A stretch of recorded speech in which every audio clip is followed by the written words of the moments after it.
Hey, everybody. Welcome to the Player's Take, episode 175. I'm your host, Justin DeSimone, joined by my co-host. He's going to lose to me in Magic the Gathering this weekend, Montrell Rice. Hey, what's up? What's going on, man? You excited to do some Magic drafting this weekend? I've never played Magic. I don't know nothing about this game, so it is going to Okay. be very interesting. Okay. Yeah. You literally know nothing about it. I know nothing about this game. I know of the game, but I never played it. I never tried to play it or study it at all. Okay. Well, I mean, you've played Yu-Gi-Oh! You know the basis of Yu-Gi-Oh! It's not, I mean, obviously it's not the same as Yu-Gi-Oh! But like the overarching like structure is very similar. So you'll pick it up pretty quick. Yeah. Now, I will Unfortunately, say, I'm saying this as somebody who has never officially played a game of Magic against anyone. The only Magic experience I have is playing a 1999 CD starter kit on my computer. So yeah. But you know, I mean, a lot of these games, I mean, CCGs, they all have very similar structures. They have different. There's differences to them, of course, but you know, like they're kind of modeled the same way, so it shouldn't be too hard. But I'm excited. I'm excited to play it. It's gonna be fun. All right, Montrell. So how's everything? How are you doing, man? How's the week treating you? it's all right. It was nice. It's nice right now. It's hot as hell right now, but it's nice. Yeah, it's you know, I think my job's a little quieter right now. My boss is out of the country for the next week and a half. He's been out of the country since Sunday, so you know, Nice. things are quieter, you know, than normal. But you know, it's still hectic, but it's good. It's good. I kind of needed a you know, I needed a week like this to like catch up on things. So, all right, well, Montrell, let's get into the show a little bit here. So, I saw this earlier today. Yuji Naka he did something apparently that is very I'll let you speak to this more. I'm sure you're more familiar with Yeah. it, but So, yeah, go ahead. Yuji Naka casually tweeted out that Michael Jackson worked on Sonic 3 Mm-hmm. soundtrack. This has been speculated for literally like 2.5 decades. Yeah. Um, and there's huge debates online. The Sonic fan base was at a fucking war with each other saying it didn't happen, it did happen. There are YouTube videos breaking down like the launch base theme for Sonic 3, the Ice Cap theme, and like saying like, oh, if you play it backwards, it's this song. And it was the exact same tempo and everything like that. But Yeah. now we have confirmation that Michael Jackson did in fact work on Sonic 3 soundtrack, and that's why, in my opinion, it's the greatest soundtrack of the Sonic catalog. But yeah, I'm also really disappointed because the 3 songs that I like that he worked on was Ice Cap.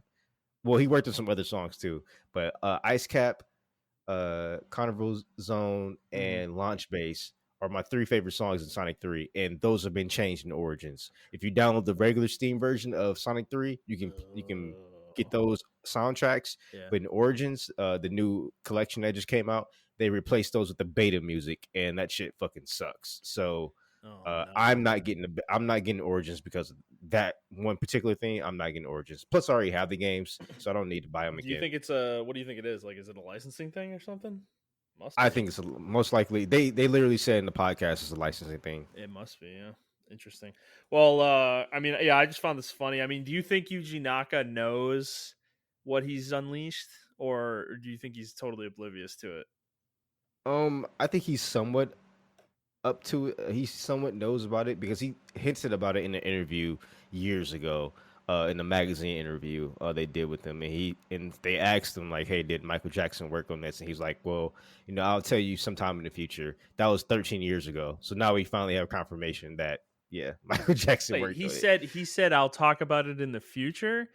I mean, that Yeah, might as well be. Said that. That's like a dead giveaway that the answer is yes. Like anybody that does, come on, man. There were other videos of like producers and everything who worked on the music with Sonic 3 who said like, yeah, Michael Jackson worked on it, but for some reason the fan base the fan base that was really skeptical of that didn't believe that. They wanted actual confirmation. But now that Yuji Naka, the creator of Sonic, has finally came out and said, yes, Michael Jackson has worked on Sonic 3, that shuts down any bite or any skepticism or anything like that. That's Right. pure proof. And there was a, like I said, there was an actual um podcast like a couple of weeks ago, a week ago, when the person literally said, like, yeah, we couldn't get the rights because that was because Michael Jackson holds the rights to all his music. Still, we couldn't get the rights to that music. So that's literal proof, and there's nothing else to debate about it. Like, he solved a whole war that's been going on in the Sonic community forever. Yeah. So I Well, how think many that's really things cool. do you think there are like that in gaming, dude, where developers know the answer and they just see people on the internet fucking going at each other over this stuff, over like weird Easter eggs and shit like that, and they just hold it in. They don't say anything, but they know the answer.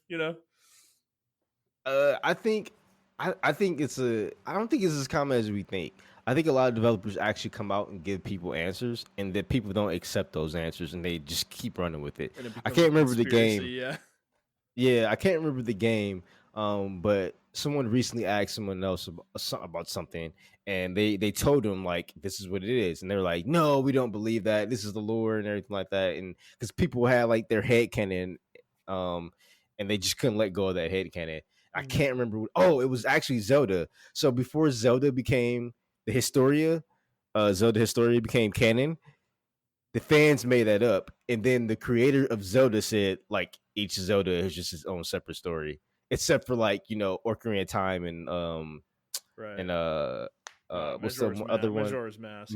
Majora's Mask. Like if this is like a direct sequel, then each one is just its own one. Yeah. But the fans came up with it, and they were so ravenous about it that Nintendo went ahead and made it everything canon. So. Yeah, right. That was before Skyward Sword came out, right? That there was like a Yep. whole timeline they released with all the games and Yep. where they fell in the timeline or whatever. Yep. And so it was because of that video. It was because of the game theory. He was the one who pushed that. He was the major pusher behind that. So do you think that, like, you're saying that Nintendo didn't make that timeline, but they decided that to make it canon, or you think they made their own timeline based on the fact that people wanted a timeline?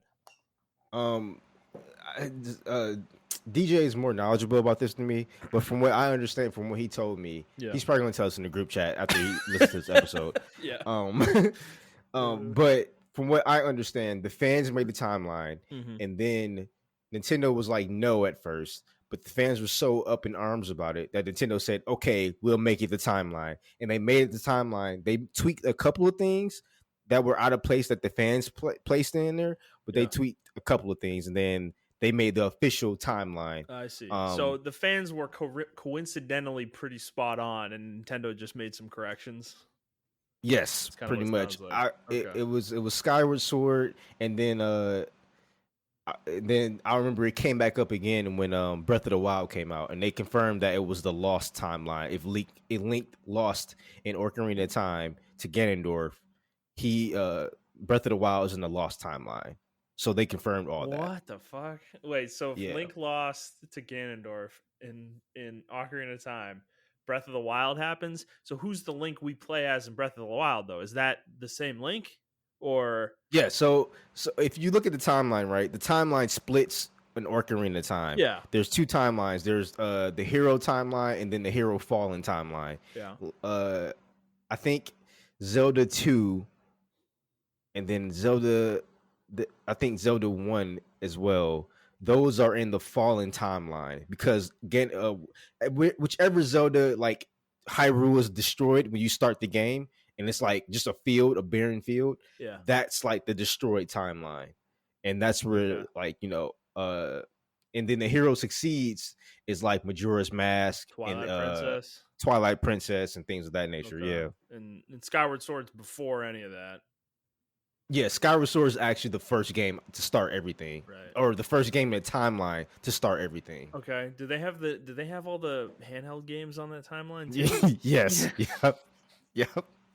Talking about this for some reason is making me interested about it. I know, I think you should look at it. It's really interesting. No, this has existed for a long time, and I've literally never cared. And then we just started talking about it. I'm like, oh, this is kind of interesting. Yeah, I think I want to say.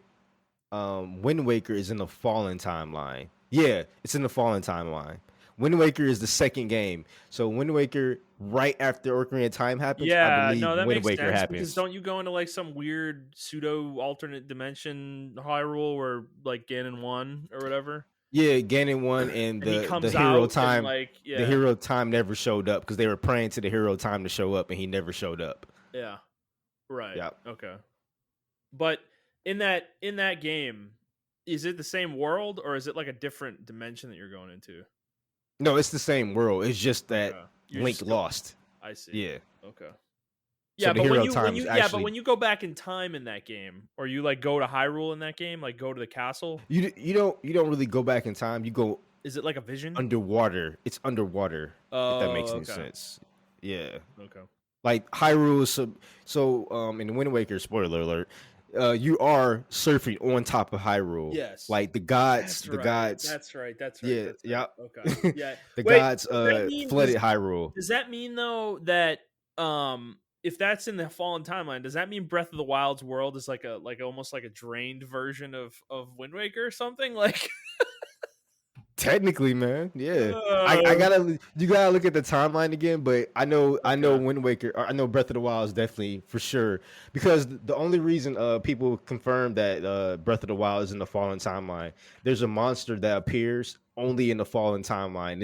I think it's called the Leo. Yeah. It's like the four-headed centaurian, or not the four-headed, but the centaurian lion monster. He only appears in the Fallen timeline games. So that's where people made. Oh, there's actually three different timelines, dude. Oh, So there's three different timelines yeah, so now. it's Skyward Sword first, then this is linear. Skyward Sword goes to Minish Cap, goes to Four Swords, goes to Ocarina of Time. Yep. Then it splits into three. So the first split is the hero is defeated, which goes to goes to a Link to the Past, Link's Awakening, Oracle of Seasons, Oracle of Ages, a Link Between Worlds, Triforce Heroes. Hold on, I'm trying to get a. I don't have a good picture of this. I don't have like the full thing in front of me. Legend of Zelda, the original, and then the Adventure of Link. That's like the hero's defeated timeline. Then the hero's triumphant has two branches off of it. There's the child timeline where Oh, the Ganondorf's child era and the adult era. yeah, Yeah, there you Ganondorf's go. plot is stopped before the time goes forward, like in the child time a period of time. He's stopped there. That's Majora's Mask, Twilight Princess, into Four Swords Adventures. And then the adult timeline, Ganon Sealed Away, is Wind Waker, Phantom Hourglass, into Spirit Tracks. It doesn't show Breath of the Wild. This was pre that. I'm guessing Breath of the Wild is after that though. So Yeah, I think Breath of the Wild. I want to say Breath of the Wild's in the Fallen timeline. I'm pretty sure it's in the Fallen or it's in the timeline. Fallen timeline. Okay, so that. Oh yeah, Yeah. you might be right. So that might be after Zelda 2. Yeah, you know what? It's actually after the Adventure of Link, Yeah. Okay. the Adventure of Link game. So Okay. So Wind Waker's a different timeline then.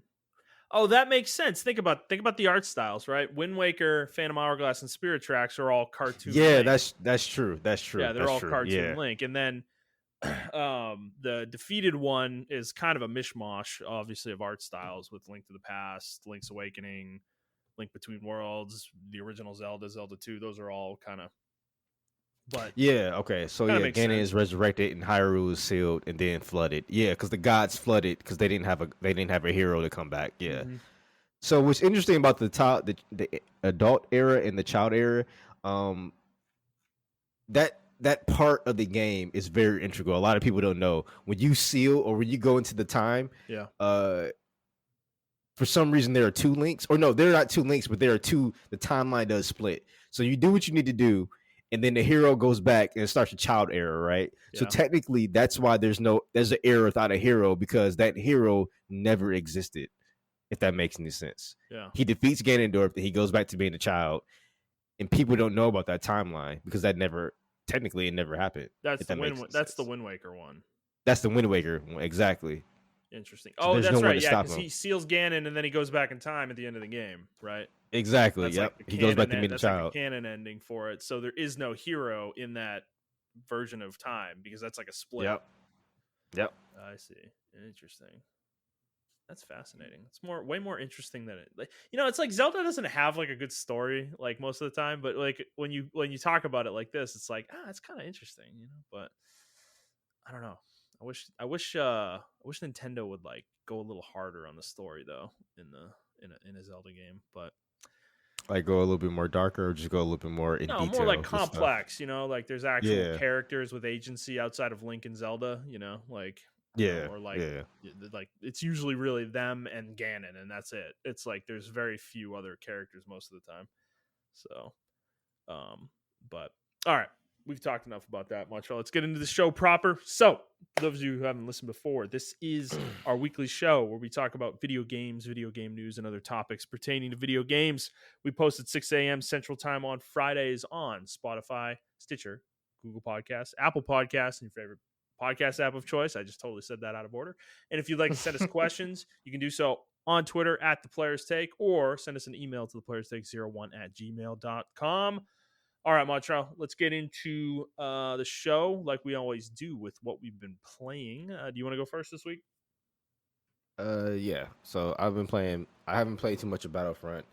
I have been playing Apex, and I know we talked a little bit about Apex, and I won't get into the whole spiel of it, but I really don't have to, I really don't like having to play around the seasons or the split rather of Apex. This has become a real issue, honestly. It's kind of weird. Yeah.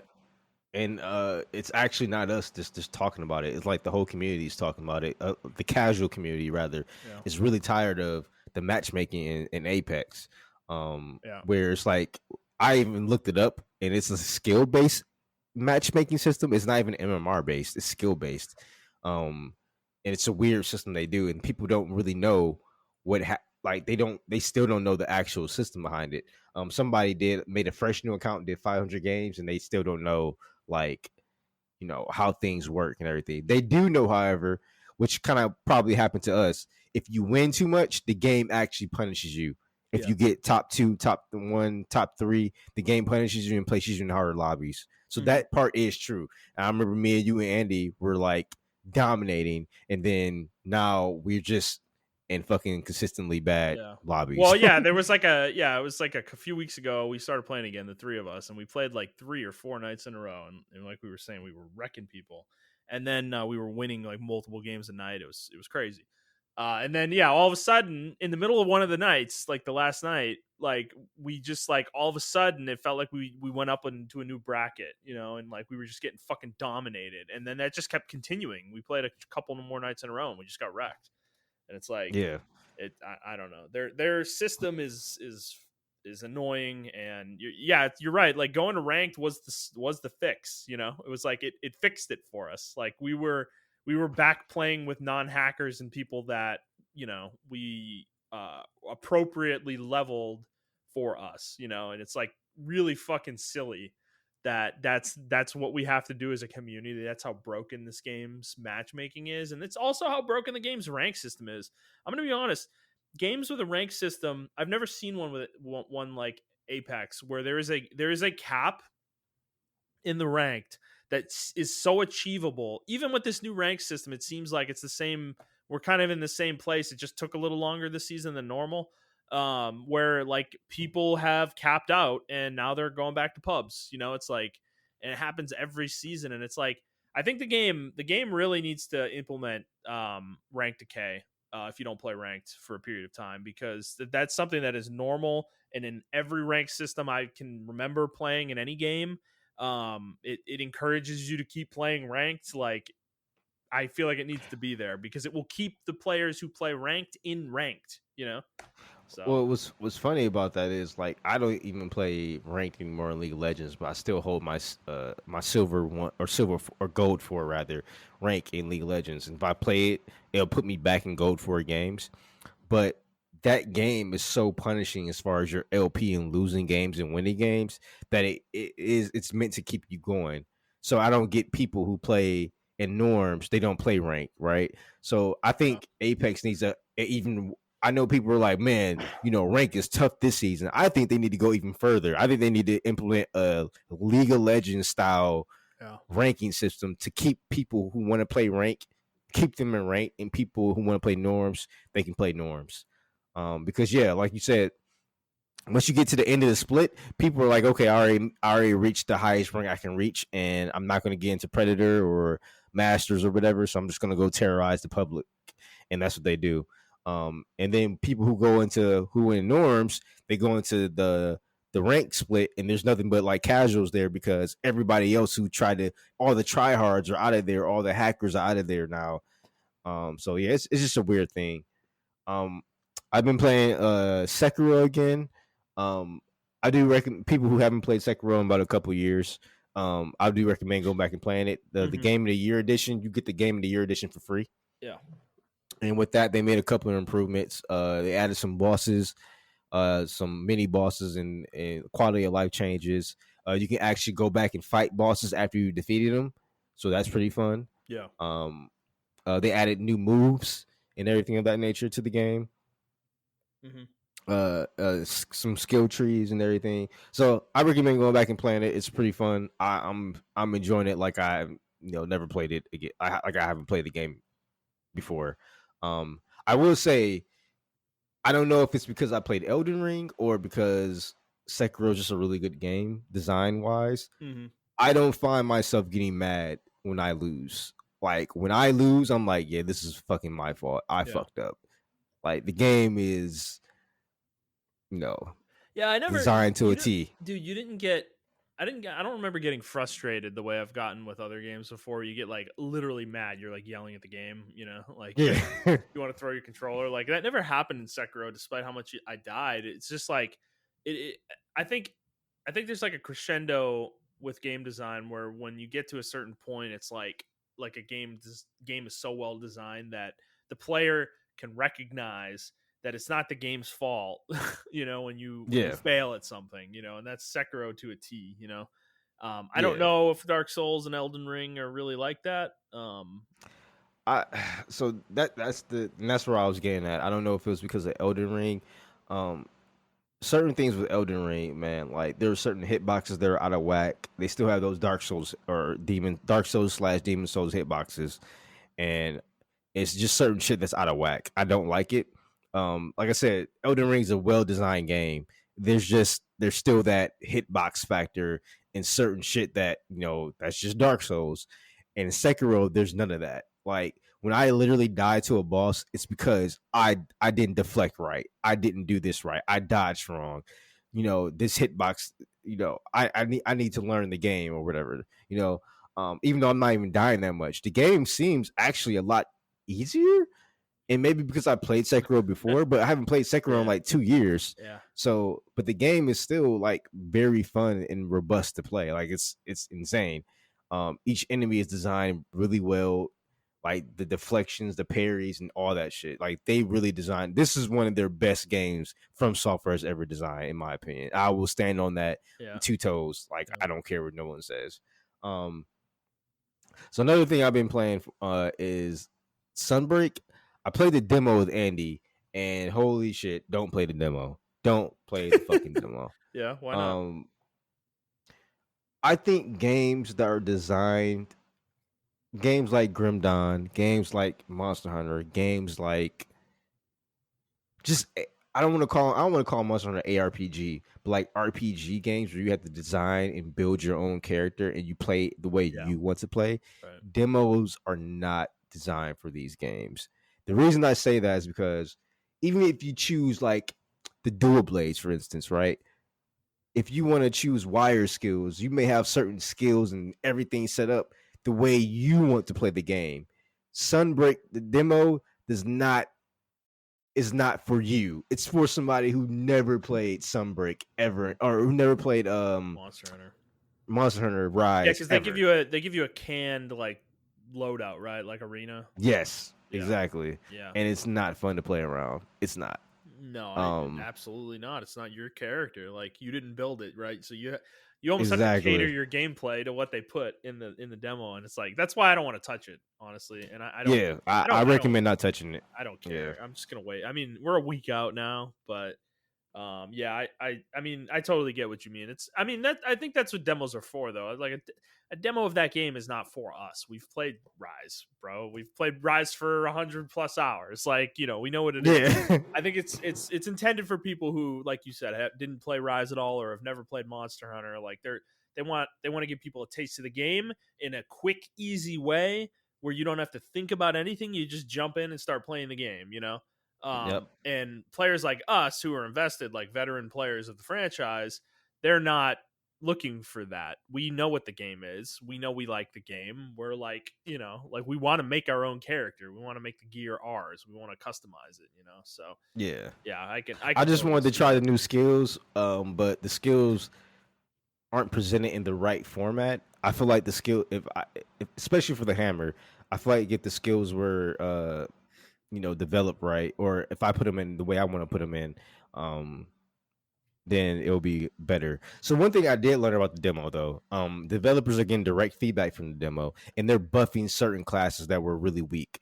So Ooh, okay. if you did a certain style, I don't know what style for Dual Blaze that was really weak. The aerial style, was it the No, aerial style or the demon? ground one, Demon Flurry, I think. Yeah. So they may buff the demon style because they recognize that style was very weak in the other one. So in my case, the courage hammer was very weak compared to like just using the standard impact hammer gameplay. Yeah. But they buffed the fuck out of the courage hammer in the demo. So I think that's very cool. There are also some stealth wire skills that they haven't revealed in the demo or in the trailers and everything that we will get later on in the games. Mm-hmm. So I'm very interested in seeing what those are. So yeah, I wasn't too impressed with the jungle or the demo world they put us in, like the new world or one of the new maps rather. Yeah. They put us in. I wasn't really too impressed. It reminded me of the PSP jungle map. I don't know if you played that one. Yeah. But that's what it reminded me of. So I mean, it gave me nostalgia, but maps and Rise, dude, the maps and Rise aren't good. I don't expect that to change with Sunbreak. Like they're bad. Like yeah, they are. They're terrible. I hope this is gonna sound super bad, but I hope this is their last contract with Nintendo. Like I feel like they only made this game because they still had a pending contract with Nintendo. I hope this is their last contract with Nintendo. I want their games on other consoles, and the other. I don't see it though, dude. Like they have two teams, right? And they're one's making the console games, and if this one doesn't make games for Nintendo, what are they doing then? Like, are they making an alternating console game then that's different from the the next one we're getting? Like, I don't know. That's true. I mean, it's just that the Switch is either Nintendo needs to come out with a new console soon, or I don't know, man. The Switch is limiting a lot of games. I mean, even when we're gonna talk about Xenoblade and later, that game looks amazing, but it's just like, in some what spots, else can you? Ooh, Yeah, you can see it. It's a Switch game, Like, yeah, exactly. And it's like, what else can you do with this console? And I love the Switch, but I'll be honest with you, I haven't touched it ever since like Astral Chain, and I just picked that up because that's an old game. So if I didn't play that game, a lot of people are saying like their Switch are collecting dust, and yeah, I mean the only things I'm playing are like handheld style games, dude. Like Triangle Strategy, and obviously that was exclusive, so I had no choice there. If that was on PlayStation, I probably would have played it on PlayStation. But and then like Link's Awakening, that's a handheld game. It's like not even. Yep. I don't consider that like a console level game. So yeah, I'm with you on that. I think I mean we have heard nothing about this recently, but dude, like a new Switch, the next Switch, whatever that is, so the next console for Nintendo, whatever that is, like I feel like we've got to be near it, within the next year to year and a half. That Steam Deck just came out, so that has to give them competition, man. I know, right? It has to give them competition. It honestly, the Steam Deck's getting such glowing reviews from people that it kind of it doesn't make the Switch look bad per se in terms of games, but in terms of its hardware capabilities, it's absolutely, But the thing is, Nintendo's never going to sell people a $500 device though, or a $600 device like the Steam Deck. So I mean, we got to keep expectations in check on that for sure. Exactly. But, yeah. If they can give me a Switch that has PS4 quality games, I'll be okay with that. I think that's realistic. I think that's realistic now. I mean, it's that has always been the trend with handhelds. They've always been a generation behind in terms of what they're capable of, and that's about where they have always stood. And we're at the point now where the Switch was basically like a PS3 kind of in your hand, right? Like a PS3 or Exactly. Xbox 360 in your hand. It was a little better than that, I'd say, but this next one I could see, yeah, PS4, Xbox One strength level of performance for sure. I could definitely see that. Yeah.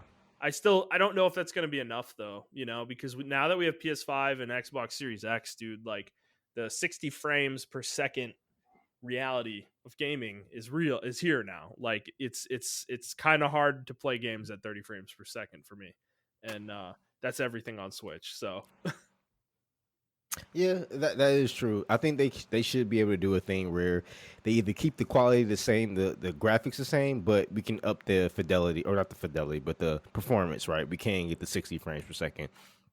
Or we can keep the same level of graphics but get more characters on screen, like i.e. Xenoblade Chronicles 3, or if they have a Xenoblade Chronicles 4 or something like that, they can do that. They can put more stuff on the screen and do more stuff behind the scenes and everything like that. So I don't necessarily want it for the graphics. I just want it for the capabilities that they can do, if yeah, that makes any sense. yeah, no, it does. It totally does. Um, all right, so yeah, I've actually not been playing much. I've been playing Link's Awakening some more. I've gotten through the 5th dungeon. I think I'm in the 6th one right now. I haven't played for a few days. But I'm not far from the end of that game. Should be finishing that soon. Also been playing Apex, of course, as well. And I've actually, this weekend I got into a really like Heroes of Might and Magic mood. The past couple weekends, and I was playing Heroes 3, and I played like 3 or 4 scenarios probably over the last couple weekends, and I kind of juggled it in my head a little bit. And I was like, dude, I love Heroes 3. I've always loved Heroes 3. It's like the best one in the series for sure. And it's like one of my favorite games ever. But I've never played through any of the other games like to completion. Heroes 3 is the only one I've ever done that with. I never played through 1. I've never played through 2. I played through 4 a little bit. I beat like the base game campaigns, but I never played the expansion campaigns for that game either. So I kind of want to play through all 4 of them from front to back. And you know, I've been playing Heroes of Might and Magic 1 this week, and I've I've played Heroes of Might and Magic 1 in the past, but it was very brief and with other people. Never really did it myself, and I wasn't the one driving the game. Like it was something my dad would be playing or something, or my brother way back in the day. So playing this game is it was like a huge amount of nostalgia for me, because the first campaign map I have a severely distinct memory of it, because it's basically an island that's shaped like an X, and on the 4 points of the X is one as a player's primary castle, and it's a free for all, very small map. There's a town in the middle that you have to take, and that's the map. And all 4 races are represented on that map. Mm-hmm. And so I have a lot of nostalgia for that map, but it's actually really quick. I beat it in like 30 minutes probably. But I'm Okay. playing through the rest of it. There's only 8 missions in this game's campaign, and I'm on the 8th one now. I got there earlier today on my lunch. So I've been having fun with it. The game is like, I wouldn't recommend anybody play it unless you're really into the series. This is not a like this isn't a game. The rest of the games are way fucking better than this game. Like it's like, I'm not gonna sit here and say it's a bad game. It's not a bad game. It's just a game that's like clearly outclassed by its sequels. They Yeah. severely improved the game over time, to the point that this game doesn't really have any merits on its own beyond the fact, of nostalgia or completionist level. So I wouldn't recommend it to anybody, but I'm enjoying it though. It's fun. It's kind of fun to see where the franchise started. There's a lot of stuff in it that I'm like, huh, okay, so that's how this started. Like this feature started in the games and where they ended up taking it later. It's kind of interesting to see that, because there's some basic things that are there, but it's like really funny because the heroes in this game are like completely they're just super generic. Like they don't have skills in this game the way they do in later games. So Mm-hmm. you don't have like abilities that you learn where you like get more movement speed from logistics, or you have pathfinding that reduces the cost of movement on all like harder terrain types or anything like that, or like magic skills that enhance your spells. It's literally just you level up, you get a stat point, and that's it, and it's randomized. Like there's no customization whatsoever. So the game is funny in this way because um, this is why I'm kind of like blowing through it, is because there's no you don't take your heroes with you between scenarios. So every map is just a map, and you start from nothing and you build up and you beat the other players, and that's the end of the map for the most part, or you complete the objective and that's the end of the map. So this, it's very quick for the most part. I've probably only played 11 hours or so, and I'm almost done with it now. So it's a pretty quick play, but it's fun to do. I'm looking forward to playing 2 though. 2 is where the series like really like kind of like hit its stride and like was on the map at that point. It was like a severe competitor to other PC strategy developers at that point in time. So I'm looking forward to playing 2. I'm gonna play through 3 again. 3 is fucking insanely long. Like I was thinking about how many campaigns the game has when I was like thinking about how long this is gonna take me to do. Is Heroes 2 only has, I think it has 10 campaigns between its base game and its expansion, and those campaigns range anywhere from 3 to 6 scenarios in length. And Heroes 3 though has a base game with 6 campaigns, 2 expansions with 6 campaigns, and then 8 standalone campaigns that were released later, that are their own games basically. So there's 26 campaigns in Heroes of Might and Magic 3 to play through.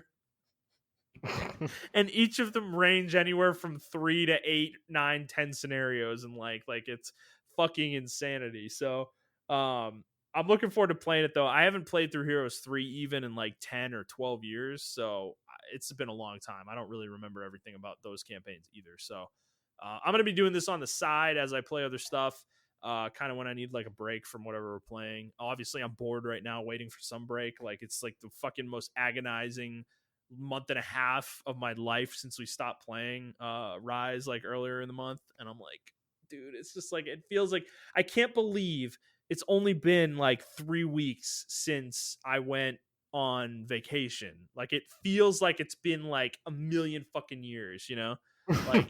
And since the last time we played Rise at the end of May, I feel like that was like 4 months ago, like it's just like it's weird. I haven't felt this way in a while, where I'm like anticipating a game and it feels like it won't get here. But a week from today, Montrell and I are going to poop this podcast out and go fucking play the shit out of it. So, Yeah, I will say I think June has been really long just because it's been super hot. It's just been a lot happening. So, well, we had a lot of yeah, showcases and stuff too. It's just not many yeah, game releases though. There's really nothing coming out exactly. right now. And yeah, and the showcases and the news has been like really weak for the month of June, which is really not the case. Yeah. Right. So, So all right. Let's move on to the news, Montrell. We got a few news stories, and then we have a nice topic. We also have a listener question as well later in the show. So let's start with the news. This is probably the biggest thing for both of us. We had a Xenoblade Chronicles 3 Direct yesterday. It was about 25 minutes long. It had a lot in it. It was more than I thought it was going to be. Were you able to watch the whole thing? no, because like you said, it was more than I thought it was going to be. Okay. I did watch. I skipped over to the combat, and I wanted to look at the combat. That was my main concern. Okay. I did skim parts of the story, but I didn't want to really spoil it for myself, so I kind of skipped those parts. I watched the whole thing, and I do kind of regret it a little bit because it gave a lot more detail than I was thinking it was going to. Okay. Dude, they showed you all the main characters that are going to be in the game, and also showed you. I didn't want to say that. It showed you a bunch of side characters that are going to join you throughout the game too, and a lot of detail on that stuff. And what I will say, the game looks great. I'm fucking stoked for this game. I am so ready to play this. I'm like watching it earlier. I was like, man, I got a month. Can I beat Xenoblade Chronicles 2 in a month? Like, because I want to play that game again.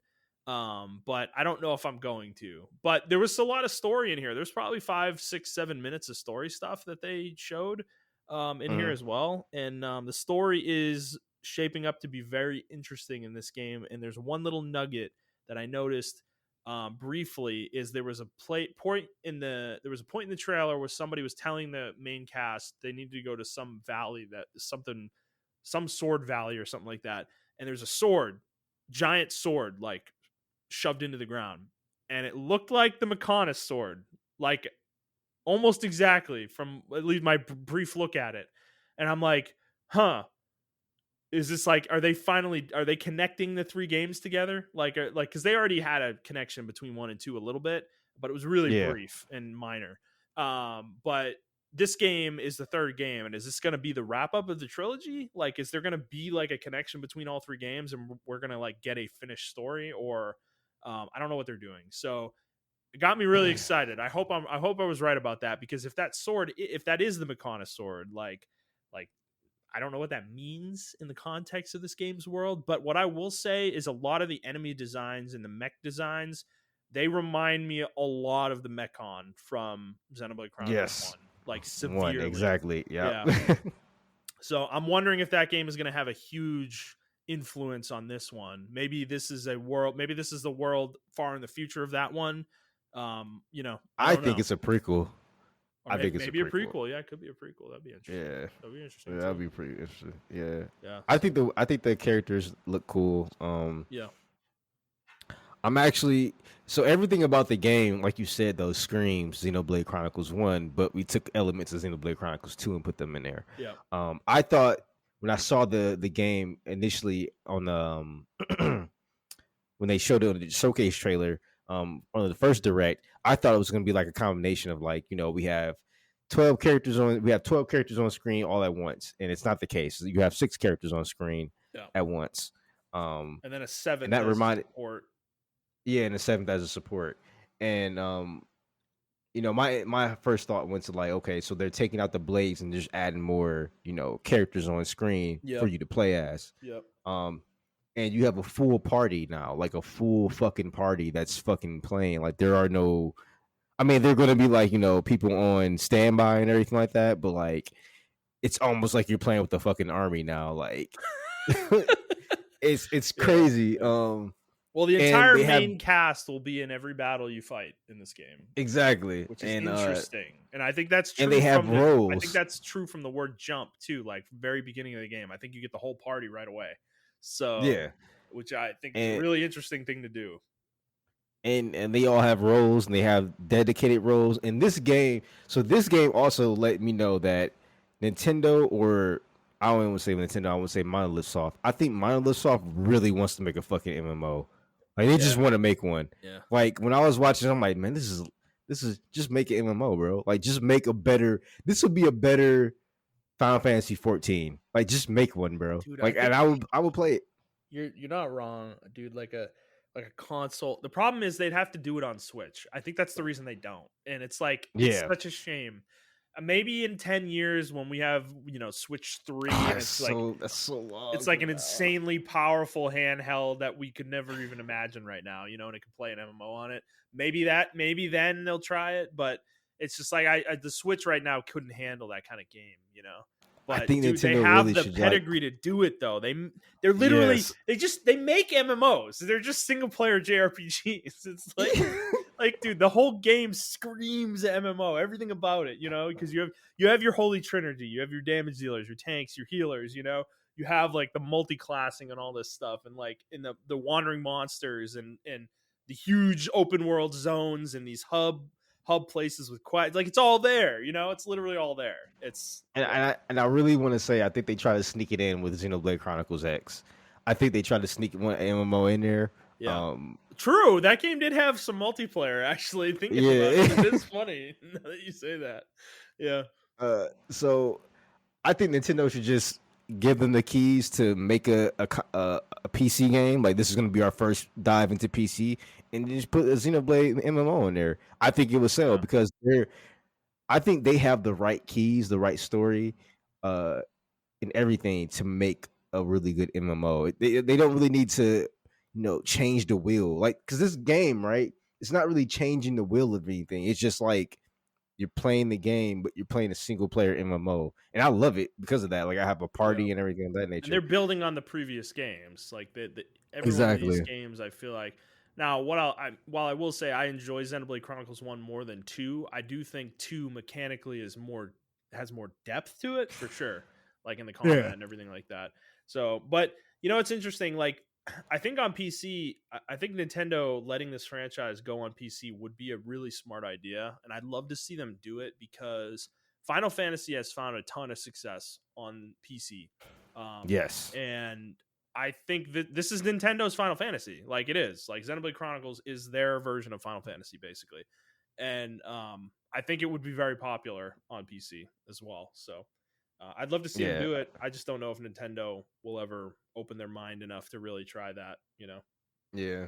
I mean, it took them a while to do other stuff, but like getting back to the game, I think the combat reminds me so much of Xenoblade Chronicles One, Yeah. um, that I was just like, I was almost like, where are the elements of Xenoblade Chronicles 2 in this game? 2 is probably going to be that game that's The like black sheep. the black sheep of the game of Yeah. the franchise. It's a 'Cause great game, but yeah, it's very different from 1 and X, like very, yep, and it's much slower for yep. like half the game, so yeah, that one I can like, what's funny, I was looking at comments under the tweet where the video was, where they were talking about the game, and Mhm. dude, it's funny how many people fucking hate Xenoblade Chronicles. Like, I was like, holy shit, Oh dude. yeah, I was like, man, y'all have bad takes, bro. They're like, it's fucking hyper grindy, like it's fucking just stupid anime bullshit. I'm like, man, it's super grindy. Like,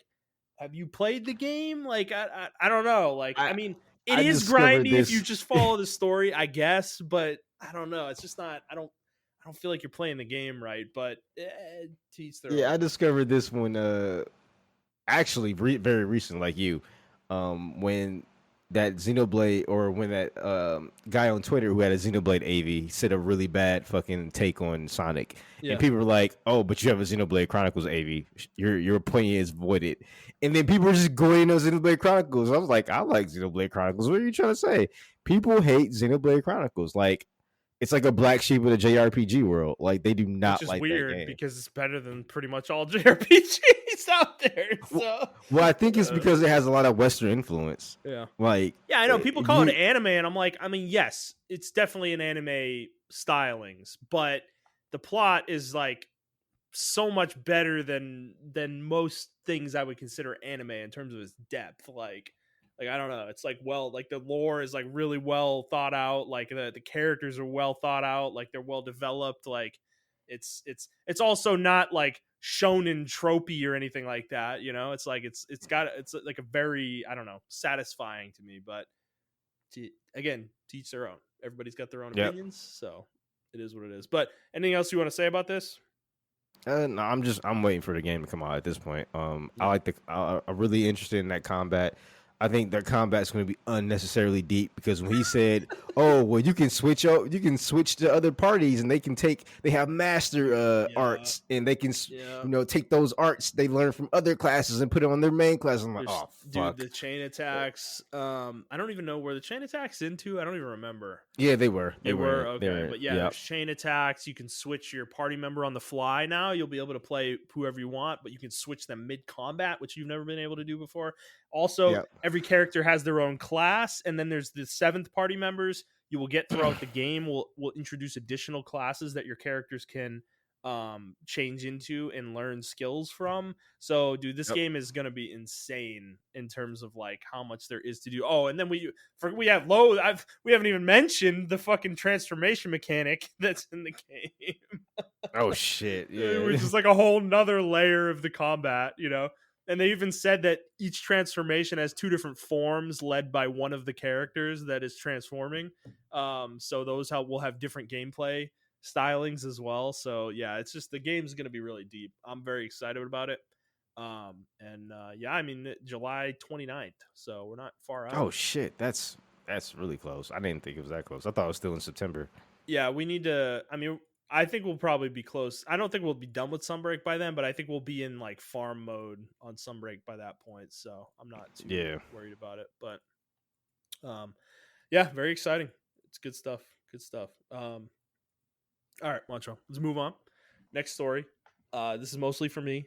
I forgot about this one last week as well, actually, because this actually happened last week before we recorded. So Tactics Ogre Reborn. We talked about this a few times in relation to the NVIDIA leaks. And the game had a PSN page put up by Sony. And I mean, basically the game's official. That means the game's official. So it's coming. This game is coming out. But I actually went and looked at it on my PlayStation because I wanted to I had been speculating. I mean, we didn't know anything about it, right? Reborn indicates maybe some kind of remaster, remake, reboot of some sort, right? But I wasn't Yeah. sure what they were doing. Were they going to remake the first game again? Were they going to remaster the first game? What are they doing? So I went to the page. There was an art background. It is the first game. The characters from the first game are in the art on PSN. So it's the first game. It's something to do with the first game. Whether it's a remake entirely, I don't know, or a reboot or a remaster of the PSP game or the original game, don't know. Um, but what I will say is I am really hoping that they do not use the PSP game as a baseline and they actually go back to the original game and remake that or remaster that, because as much as I like the PSP game and a lot of its kind of what am I trying to say? Production values in that game. It's a very well produced game. The remade music and all the animations and art and everything for the game is fantastic. The game Mm, itself is changed so much that I don't enjoy playing it nearly as much as the original. The combat okay. system is the same in terms of its function, but the stat system, the statistical system, and the leveling in the game is completely overhauled in the PSP game. Your characters do not level up individually in that game. They level up their class, and the class levels up.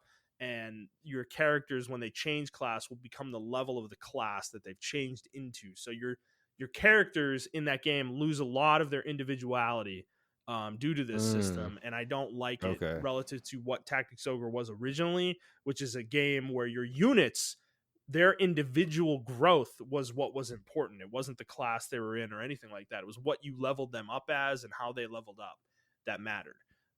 And so that was a disappointment to me ultimately. As much, I mean, I'm saying this and I put like fucking 400 or 500 hours in the PSP game. So, like I fucking still love the game. The gameplay is super addicting. The story's great. Everything about it is like awesome. It's just that like one piece is core to the game. And I really hope they go back to the original formula with it. So that's kind of what I'm waiting on. I'm waiting for a trailer. I really need to see. I need to see what they're doing with it, because if they go back to the PSP well and they continue down that path with this series, I'm like kind of like on the fence with it. Like, do I want more Tactics Ogres games if this is what they're gonna do with it? Because I don't really like this that much, It's like have you played Final Fantasy Tactics before? No. Okay, then it's probably not worth explaining. Anybody that's played that game knows what I mean. It's the same thing in that game. It's like your characters in that game are developed based on the classes you've had them in when they're leveling. Like when you level up, you level up as a ninja, you get certain stat boosts as a ninja. Like you get more speed, maybe more attack, but you get less HP, less defense, less magic than you would if you were a black mage. If you're a black mage, you get more magic, you get less speed, less attack, less HP, but Mm, you get more MP, stuff like that. Those growths will influence what your character is when they get higher level. If you're switching them between classes every, once in a while, they're going to have you could have a very well-rounded character that's like super powerful, if you customize it right. Whereas the Tactics Ogre system, there's none of that. It's like it's your character has innate stats that level up as you level the character up, and they get stronger over time, but that has nothing to do with the classes you're picking. It's literally just like there's these like tarot cards you pick up and they'll give you stats that will level up, and those are the character's innate stats. And it gets to the point where your character's so fucking OP that they'll one shot anything in the game because they have so many more stats than what the enemies that spawn have, and it's just like it gets like silly at a certain point. So um so I don't know. I'm just waiting for a trailer. I'm expecting one soon, I would imagine, if we've gotten this PSN page that came up, but there's no news on that so far in the week or so since this happened. So I will continue to watch. All right, Montrell, let's move on to our next story. This was kind of a surprise, random, out of nowhere reveal. So a game made by published by Focus Entertainment, or made by both, I don't know. Called Evil West was revealed, and they had a 10-minute gameplay trailer the other about 3 or 4 days ago. And this game looks really interesting. It's an action game, third person. Takes place in the Wild West. Has very undead, demonic enemies. It's kind of kind of like that. Montrell, what did you think of it? Were you impressed by this? Yeah, it reminded me of one of those. You ever just walk into a GameStop when you were younger and you just see a game on the shelf and you picked it up, Yeah, and then that game turned out to be one of the best games you ever played? yeah, This kind of looks like one of those games. I can see that. Yeah, totally. Yeah. Yeah, look, it reminds me of like a PS2 game. Not graphics or anything, like, but just like pure fun. Like that style of era of games, how ridiculously over the top. It's not taking itself too seriously or anything like that. Yeah. It's just a game. And I'm all for it. I think games should go back to the style or whatever. Hmm. So yeah, it looks really fun. I'm looking at it, and I looked at it when when they showed it in the group chat, and I'm looking at it now. I'm like, yeah, this game. I'm definitely picking this game up day one. Yeah, it's Like, coming this is going to be on. a fun. Yeah, it's coming on September 20th too, so it's actually not that far out. Um, Yeah. but yeah, for me, it reminded me of two games. Aesthetically, in terms of level design and enemy design, it reminded me of Gears of War, a little bit, particularly like Hmm. Gears of War 2, honestly, and God of War for the gameplay. Like it's like ripped, like it feels like ripped right out of God of War 2018 in terms of the way it like looks and feels to like the character movement and everything like that, and like the skill trees and stuff like that. Obviously, you do have a gun in this game, which is definitely different from God of War, but which will add some different elements to the game. But yeah, it looks really good. I think this game. I don't know. I have a feeling this game's going to be pretty good, for sure. But um, it's aesthetic and like honestly the Wild West combined with like demonic enemies is kind of an interesting thing. I know it's been done before, but um I've never particularly experienced anything that's done it, so I am a little excited to see that too. There was a character too that I believe is a vampire, so there's some of that in there as well. So I don't know, it looks good. Yeah, no, it looks really good. I recommend you guys check the game out. It looks really fucking cool. Like I said, it looks like it doesn't take itself too seriously. It's just a video game, and I think we just need more of that, you know. So yeah. Yep, yep, yep. All right, let's move on to our next story. I just closed the outline accidentally. Idiot. All right, so our next story. Yes, this is our. So we're done with news. Really, I mean, this is kind of news, but this is like a top. We're gonna approach this more like a topic that we're gonna discuss. So, um, I'm sure some of you have heard of this before. Is the Act Man? He is a very popular, well-known YouTuber, Halo focused, shooter focused kind of guy, but he does videos on all sorts of games. But he got into a little bit of a spat with a guy with another YouTuber called Quantum TV, and this guy I know very little about, but based on what I've seen of reading about this situation, he is an all around kind of YouTuber. He Hmm. reviews games, but he also discusses other topics as well. He's a very drama laden individual on his channel. He kind of gets into shit with people all the time. He got into shit with multiple people, and it culminated with him getting into shit with Ackman, who called him out about some shit he said in an Elden Ring review. Um, and he took exception with this video, and then he copyright claimed the video because Ackman used some footage from his channel in his breakdown. And Which is fair use, by the way, because he was critiquing his he was video. He was critiquing the critiquing. video. He wasn't just playing Yeah. it, right? Exactly. It wasn't just like he wasn't just copying it over. So there was that, and then the claim was rejected. Ultimately, YouTube sided with Ackman on that one. You know, makes sense. But then Ackman made another video about copyright abuse on YouTube related to this guy. Um, and it was like a 30-minute video. You know, it was mostly Ackman kind of going at this guy. He had gotten into it pretty deep with this dude in DMs and on Twitter and stuff like that. And it seemed like things are pretty heated between the two of them. They clearly don't like each other very much. But this went further because when this video came out, I believe Quantum. I don't know if Quantum reported Actman or how this happened, but Actman got warned by YouTube for some things he did in the video or something like that. And then he went after Quantum, trying to get him basically get his channel deleted because of some things that he's done that violates YouTube's terms of service. Things he said in videos, he's ban evaded before, things he said on Twitter, some very, I don't even know how to say this, like hateful comments, like with against the LGBTQ community, and things like that. And this is where shit got crazy. So at this point, um, YouTube didn't do anything to Quantum. Quantum, it was because he reported a video of Quantum's, but Quantum deleted the video, and YouTube Mm-hmm. refused to take action because the video was deleted. And at that point, Actman started to get upset with this situation, and he said some things on Twitter that he probably should not have said.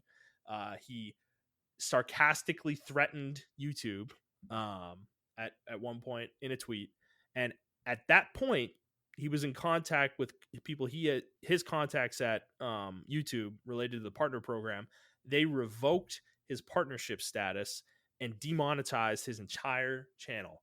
And they have since done nothing to Quantum for anything that he's done. They haven't banned him. They haven't demonetized him. They haven't done anything. They haven't suspended any videos. They've done nothing to this guy. And Actman is now demonetized on YouTube, not a partner anymore.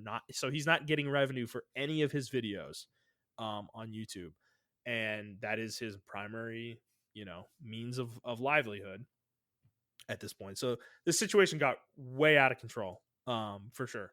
But Montreal, do you want to talk about this one first and then move on to the Bungie one, or do you want to talk about them both together? Yeah, we can talk about them both together. Okay.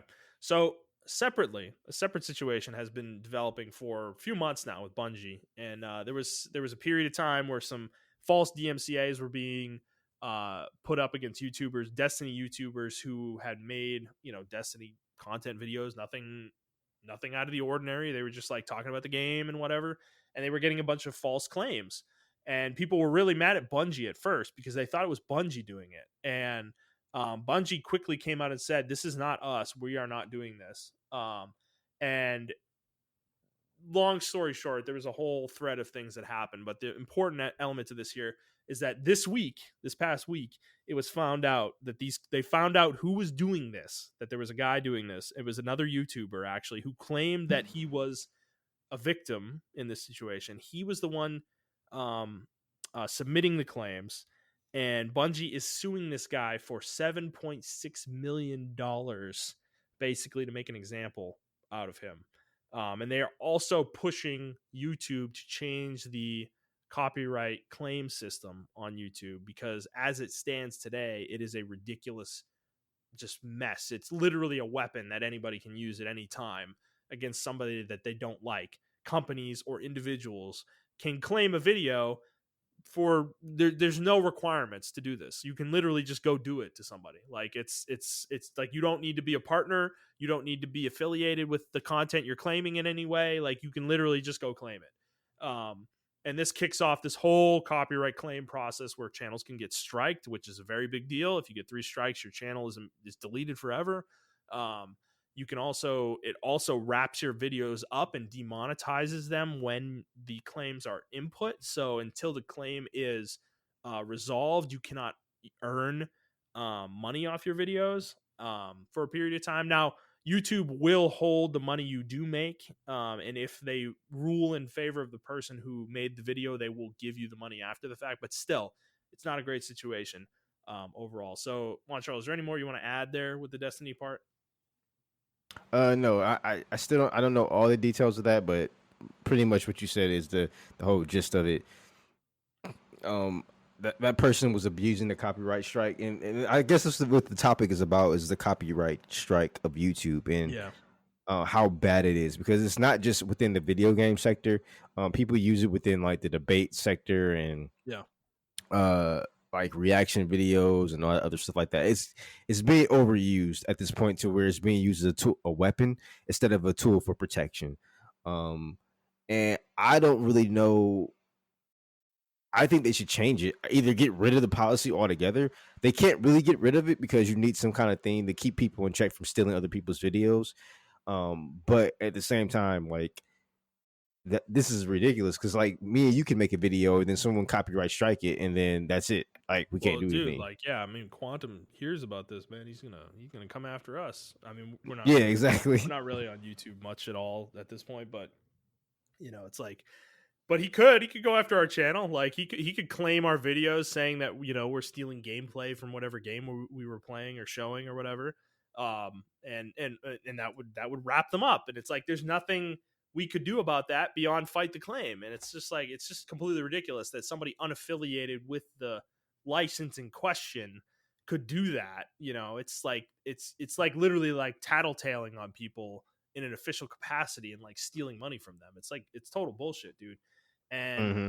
I think what happened with Eggman and Quantum is like fucking crazy, dude. Like I can't believe they demonetized Eggman's channel. Now, I will say his actions, like he shouldn't have tweeted what he tweeted, but What did he tweet it? What did he tweet? I don't have the official tweet in front of me, but it was a sarcastic, like it was an attempt at sarcasm where he was saying he was going to dox YouTube employees and whatnot. And because he was doxxed by Quantum. Like this guy literally called his mother, found her phone number and called her and was harassing him and her, and YouTube did nothing about it. So like that's the crazy part of that story. But the stuff with Bungie too, it's just, I mean, like the idea that it took months to find this out, and I don't even think YouTube really helped very much at all in the whole situation. Like they are so hands off with the whole thing. It just seems like they don't give a shit about creators in any real way. Because otherwise they would have changed this years ago. This has been a problem for a long, long, long time. Like as long as I can remember, like 10 years at this point, 10 plus years. And I just don't feel like it makes me wonder, like internally at YouTube, are they aware out of how much of a problem this is, and are they actually thinking about ways to change it, or do they literally not care? Like are they not even thinking about it? I I personally they think they don't care. And the reason I think they don't care is because they're too big to fail Mm-hmm. right now. There had to be some kind of cataclysm event to take down YouTube Yeah, because YouTube has been a part of our lives for like the last what 15 years, 15 more than years. that, 17 years, 16, Yeah, 17 years. yeah, there are literal videos I that pop up on my newsfeed that are like 14 years old. So it's like it's crazy. Like that I previously watched before that I have in my favorites still or whatever the case may be. Mm-hmm. So it's crazy how old the platform is and how integral it is to society as a whole. But at the same time, it's like something has to change. And I think the biggest change was selling it to Google. Um, YouTube didn't used to be like this. Like even the creator of Yeah. YouTube was like, I didn't want it to be like this. Like what the fuck is going on? Like he literally tweeted that one time. But yeah, it's just grown out of control. I don't think they really care. I think the creative side of thing, because you ever watch old YouTube videos and how stupid they were, but Yeah. how many views they got and everything like that. I just think the creative side of YouTube has died because it's so commercial now. It's so corporate. Mm-hmm. It's so standard. So standard. Like I don't know, man. Like you can't just really come out with original content anymore if that makes any sense. Yeah. Yeah. I'm trying to find Ackman's tweet, but I actually found a tweet where he, on June 8th, he said his channel was officially demonetized, and YouTube, like the YouTube Twitter account, Mm. officially like responded to him, and they said, "quote As discussed, your YPP suspension followed your now deleted tweet threatening to dox the families of YouTube employees and creators. We don't take these decisions lightly and want you to know we're taking your concerns just as seriously. We'll keep working with you directly on this." So it is interesting that they said this, right? They took his tweet seriously, but for some reason this Quantum guy seems immune to their discipline for whatever reason, because this dude has literally told people, like he said shit to people where he wishes they were victims of like mass shootings, like he like there was a mass Yeah. shooting he was referencing, and he was like, "Oh, I wish you were a victim of this." Like he's wishing death on literally death on people. He's like, fucking like the guy's fucking crazy, dude. And like YouTube's done nothing to him. They've done nothing to him. It's weird. I don't understand it. It's kind of crazy. Like, cause he's not like a big YouTuber. He has like 60,000 subs or something.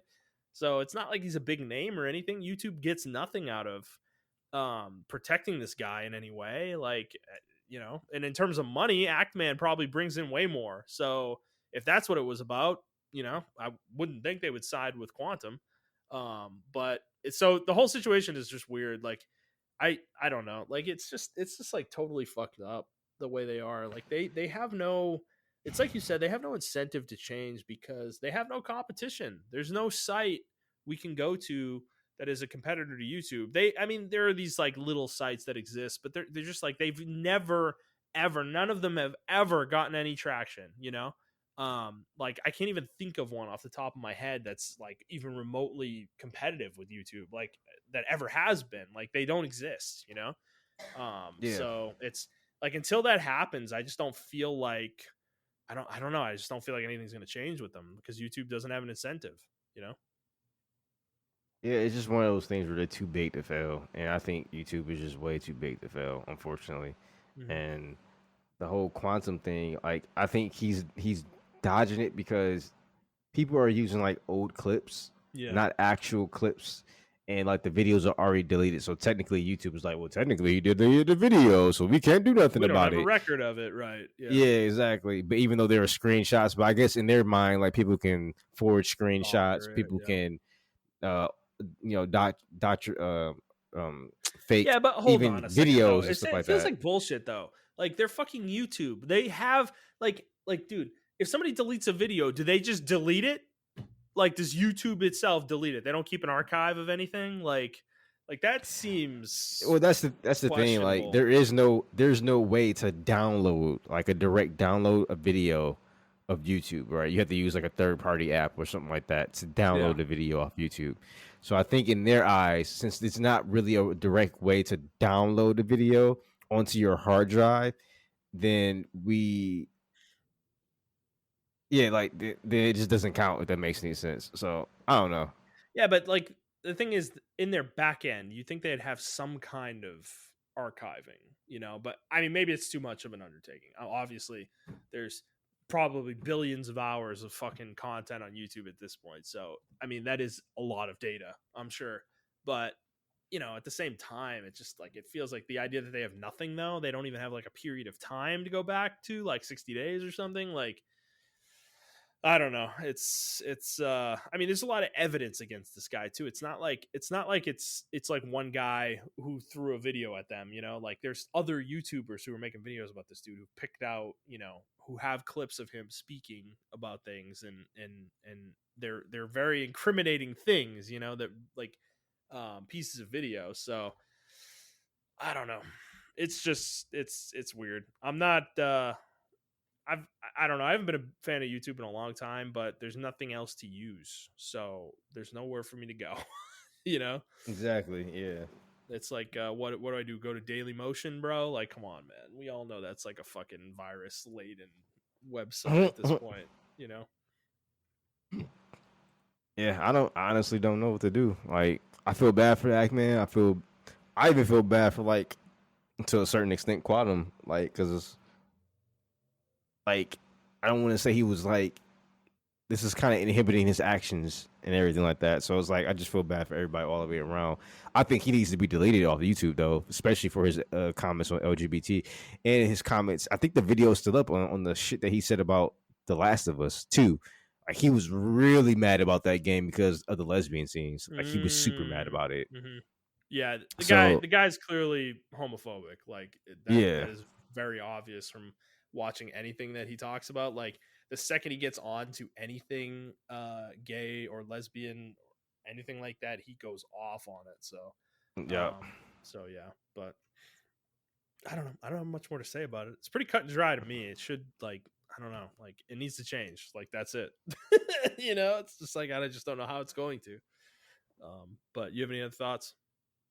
nope. I am interested in this question though. So All right, let's get on to that then. All right, so Dad Dude sent us a question this week. And thank you for sending this in. So here's this question. Quote, I feel this year is pretty solid as far as game releases go, but do y'all feel like there is something missing that you would like to see this year? I feel E3 is not needed, but there is a noticeable lack of hype for game announcements this year. Is E3 needed? End quote. Yes. Yeah. Yes. Even before the quotes ended. Mm-hmm. Yes. I think E3 is super needed. I think the conference is needed. I think the in-person stuff is needed. Whether they probably need to take it out of California because of the Mm-hmm. COVID restrictions there. Yeah. Even though I still do believe that COVID is a real threat. But we have vaccines. We have even like pills you can take to get rid of COVID now. So it's like it's Mm-hmm. treatable. Mm-hmm. Um, um, I think they should move it to somewhere else and then just host it and do it. Because yeah, like even though we had showcases and everything of that nature, they just been super lackluster. Like, and Mm-hmm. then companies have been really, really, really, really, really, really, really hesitant to show anything Yeah. now. Yeah. And I think um that's one because of hype culture. I think hype culture has finally caught up to us. Where kind of the hype bubble, I call it, finally exploded, and that bubble was. Don't get mad at me, y'all. Uh, that bubble was fucking Cyberpunk. I think Cyberpunk Mm-hmm. like really, really, really Scared companies. Yeah. scared companies into showing stuff because like companies are still doing like the letter. Oh, I'm sorry, guys, but we had to delay this game and everything like that. We Like want to people make are still sure we get it right. exactly. Um, so I do think E3 is back. I do think E3 is needed, but I think it's a culmination of everything. The reason why we have a lack of hype Mm-hmm. because people do not want to overshoot games anymore, Mm. which I actually like.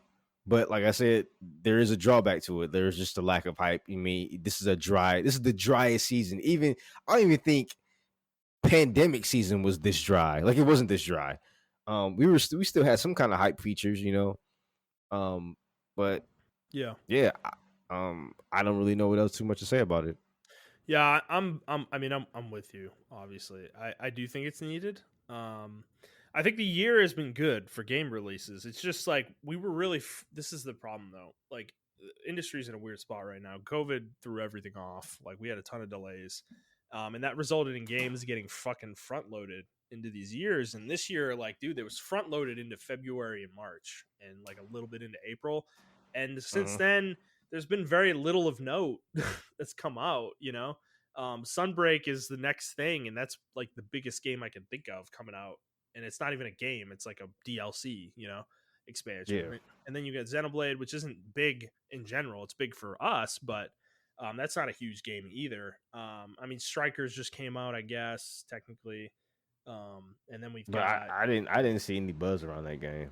yeah, me either. I really saw like no buzz around it at all. So, which I'm with you on that. And then we go a little later in the year, and there's just like we got this new Evil West game that looks interesting, but I don't. Who knows how big that's really going to be? And then we got obviously the normal Call of Duty, Madden, FIFA and all that, of course, as well. But I don't like that comes every year. I'm not excited. That's not exciting to anybody really in terms of like that's not defining a year, I guess. Yeah, So like for me, I think the thing is we're getting less announcements than we used to, and the announcements we're getting feel more tepid for the most part. I will say lately we've had a lot this past couple weeks, and it's been mostly positive for me, for sure. But I think the thing E3 did though that I think games media never talks about when they talk about E3 is it consolidated things into one place.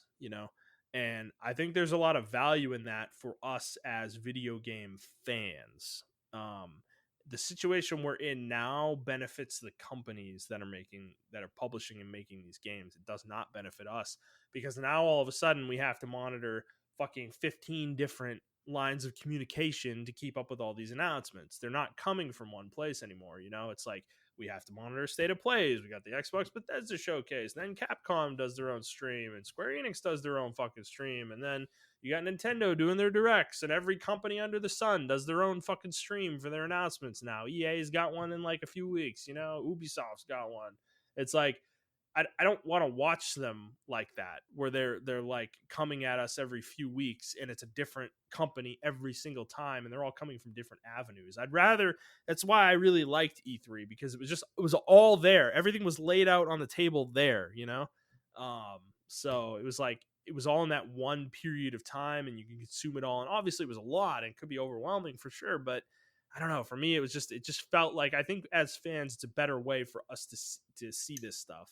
And also, it's a very hype period of time for us, you know, for us as fans. And I don't think we really have that without E3. It's very disappointing, and it feels like E3 is done. Like I don't think it's coming back. Like I really don't think it's coming back next year. Well, I just think I think it needs to come back though. I think these showcases are insanely fucking lackluster. Yeah. Well, and Like, Jeff Keighley has his Summer Game Fest, and then obviously the Game Awards, where he, you know, those are his two big things where there's generally announcements at those. But the Summer Game Fest has never been interesting to me at all. Like the biggest announcement I can think of is literally the Last of Us remake, you know, that happened a couple weeks ago, and that's not a big announcement in my opinion. So it's like it pales in comparison to what E3 was. And Keeley, you know, literally talks it up as much as he fucking can, but it's like I've never been super into it. It's not an interesting conference. It's like one of the most boring ones we generally get. And it's all honestly very indie heavy, which I'm not nothing against indies, but it's a lot of indies and then games we've already seen most of the time. It's not new. We don't get like new announcements from that very often. So that's not really filling the void for me. And even given that, you're not seeing Microsoft show shit there. You know, Sony shows a little bit. They'll show a game like The Last of Us remake, but they're not going to show something big there. They're not going to show us like The Last of Us Part 3 there. You know, like they're not going to reveal that there. That's just not their way. You know, so I just don't think the void is really filled at this point. It's something the industry needs to figure out. I really feel that, you know. I think it's a big miss right now, and that is like really clear to me. After not having E3 for 2 of the last 3 years, mhm. it's just not. I don't know. The way we get announcements is just not engaging enough. Like it's not like I'm not I don't get that excited anymore. Like an E3 conference, dude, when we were going into E3, like when we were the first year we did the podcast, you know, in 2019. Dude, like that year when we did E3, like we had 2 fucking episodes dedicated to it. That's how much shit there was to talk about at it. And people say that wasn't even a good E3 year, you know? And it's like, Yeah.